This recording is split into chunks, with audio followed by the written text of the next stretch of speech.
សាច់មាន់ជាមួយនឹងពងទាមុំហូបមុខនេះគឺខ្ញុំអត់ធ្លាប់ញ៉ាំទេបងប្អូនខ្ញុំធ្លាប់ញ៉ាំតែខពងទាជាមួយនឹងសាច់ជ្រូកអីអញ្ចឹងណាបងប្អូនក៏ប៉ុន្តែដល់តែពេលមានប្តីយើងមានគ្រួសារទៅយើង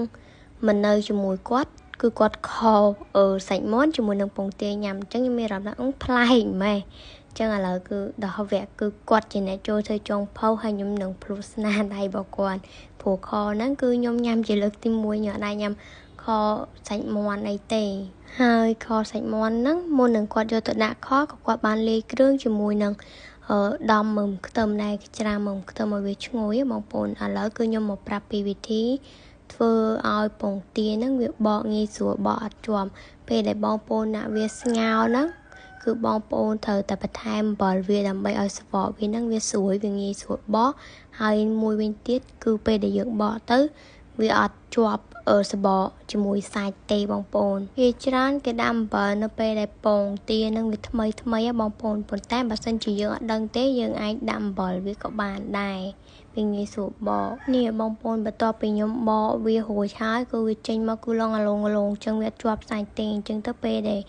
យើងខទៅមើលទៅក៏វារៀងស្អាតដែរបងប្អូនព្រោះវាអត់មានរៀងស្នាមកញ្ចក់យើងជាប់ជាមួយនឹងសាច់ពងទាហើយឥឡូវគឺដល់វគ្គគាត់ដាក់ស្ករហ្នឹងកូរឲ្យវាឡើងឈ្ងុយអញ្ចឹងបងប្អូនហើយវិធីខគឺវារៀងខុសគ្នាបងប្អូនអញ្ចឹងវិធីគាត់នេះខ្ញុំមើលទៅរៀងប្លែកក៏ចែករំលែកជូនបងប្អូនទាំងអស់គ្នាទៅ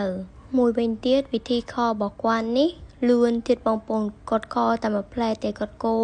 ស្ករហ្នឹងឲ្យវាឡើងក្រហមអញ្ចឹងណាបងប្អូនឡើងឈ្ងុយបន្ទាប់មកគឺគាត់ចាក់ទឹកចូលបងប្អូនហើយពេលដែលខហ្នឹងគឺគាត់បើកភ្លើងខ្លាំងទេក៏ប៉ុន្តែគឺកូរឲ្យជាប់បងប្អូនហើយនេះគឺគាត់ចាក់ទឹកចូលហើយខ្ញុំមានអារម្មណ៍ថាក៏រៀងប្លែកសម្រាប់ខ្ញុំដែរមិនមែនត្រឹមតែសម្រាប់បងប្អូនទាំងអស់គ្នាទេព្រោះពេលដែលធ្លាប់នៅជាមួយម៉ែអញ្ចឹងឃើញគាត់ដាក់ខគាត់មានអាលីងខ្ទឹមជាមួយនឹងស្ករក្រហមនឹងវាឡើងឈ្ងុយបន្ទាប់មកគឺគាត់ដាក់ពងទាដើម្បីធ្វើពងទាស្វិតប៉ុន្តែសម្រាប់ប្តីខ្ញុំគាត់ធ្វើរៀងប្លែកដល់ពេលគាត់ថាគាត់ធ្វើអញ្ចឹងមកតែដើមឲ្យញ៉ាំទៅឆ្ងាញ់អញ្ចឹងក៏មកចែកម្លែកជូនបងប្អូនទាំងអស់គ្នាហ្មងទៅហើយឥឡូវគឺដល់វគ្គដាក់ពងទាចូលហើយបន្ទាប់ពីសាច់មាន់នឹងវាជិតឆ្អិនណាបងប្អូនឥឡូវនេះគឺដល់វគ្គវាពុះឲ្យបងប្អូនហើយពងទាយើងក៏វាចាប់ផ្ដើមឡើងក្រហមដែរមួយវិញទៀតសម្រាប់បងប្អូនដែលគាត់បានឃើញវីដេអូខ្ញុំហើយគាត់អត់បានចូលទៅ follow កុំភ្លេចជួយ follow ម្នាក់មួយផងឥឡូវនេះបន្ទាប់ពីទឹកយើងពុះហើយក៏វាបានរីងណាយើងក៏មកបន្ថែមជាមួយនឹងគ្រឿងទេសចឹងណាបងប្អូនមានម្សៅស៊ុបស្ករប៊ីចេងហើយជាមួយនឹងទឹកត្រីអញ្ចឹងណាបងប្អូនដើម្បីវាចូលជាតិគ្នាមួយវិញទៀតបើសិនជាបងប្អូនធ្វើបងប្អូនដាក់គ្រឿងវារៀងច្រើនតិចទៅដើម្បីឲ្យវាកាន់តែឆ្ងាញ់សម្រាប់ប្តីខ្ញុំរាល់ពេលដែលគាត់ចូលធ្វើម្ហូបគឺគ្រឿងគាត់ក៏ដាក់តិចទេបងប្អូនគាត់អត់ញ៉ាំច្រើនទេគាត់ញ៉ាំរៀងអត់ប្រៃអត់ផ្អែមទេគាត់ញ៉ាំរៀងរបៀបថា